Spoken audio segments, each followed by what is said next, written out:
Johannes, it'd be great if you could describe this one. Sure, I can do that. So I was approached by the Fashion Innovation Agency to see how far we could push a kind of a purely AI generated catwalk. So I went and started to source together with the guys some pictures for prominent designers, and then started to train individual AI models that were inspired by 5 big designers of their current collections, and also by my own work. So to have like a different approach of like purely digital versus based in the real world. And then after those models had been trained, we used a old, I don't know how old, guys, but I think it was from 2019 Fashion Innovation Catwalk show. So there's all real models walking. It's actually only one that has been that replays and mirrored.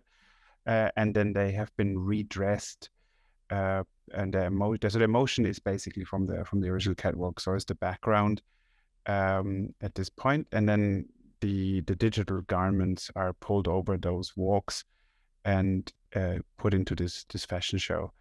It uses a lot of digital compositing and AI generated tools that are partly, just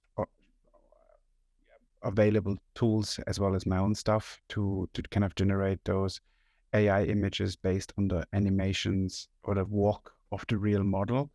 And I think it inspires us to see where we could go with a hallucinated fashion, with those different styles that are coming together, to trying to be as stable and as interesting as possible while maintaining a style that is at least what we think kind of still works with the intention of the designers. Yeah, it was the show from 2020. You can actually see me in the audience taking photographs as usual, hiding away. And I think it was really exciting, and Moin can jump in on some of the technical elements as well. But I think it's a process that we'd started probably in 2019, when we had some friends of mine who were at MIT come over to London College of Fashion to begin to start developing what would become an AI course.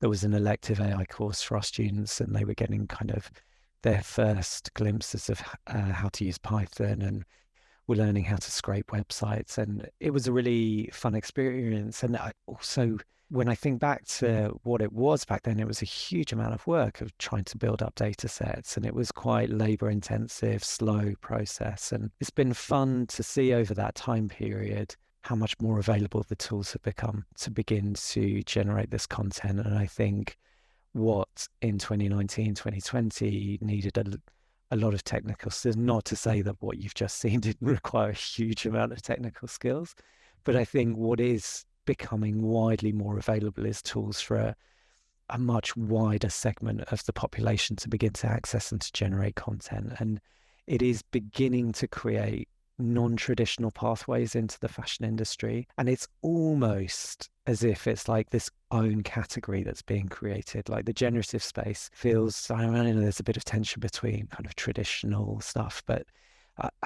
and whether or not this is replacing something. But for me anyway, it feels like almost its own category and its own kind of art form. So it would be interesting actually to know, how can fashion industry use, I guess, technologies like this? Like what are the use cases? The original project that inspired this one, the one that Matt mentioned from 2019 that we did with MIT, that was basically just before lockdown. So we had a lot of students who that year weren't able to show their catwalks in the traditional way that they'd be used to. They'd show their graduate collections, have friends and family come down and see that.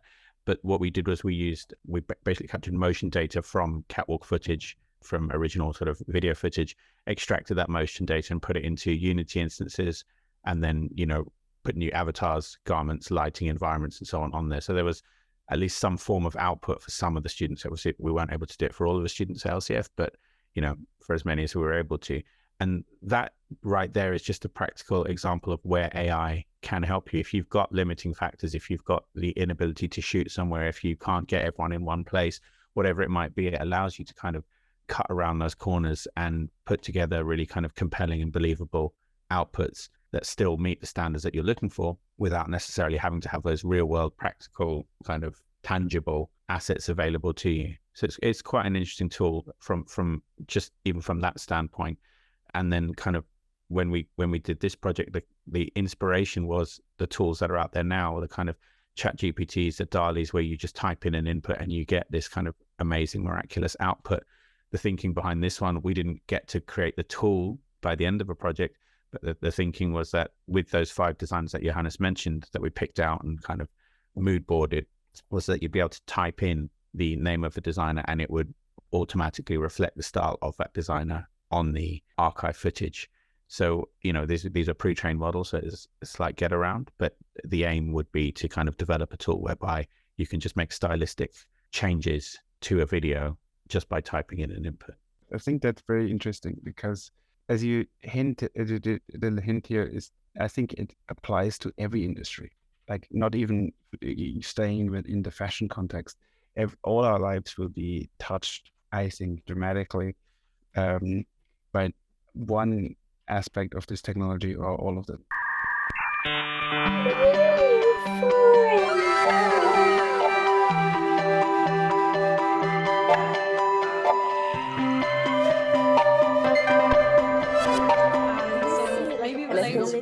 About our current financial system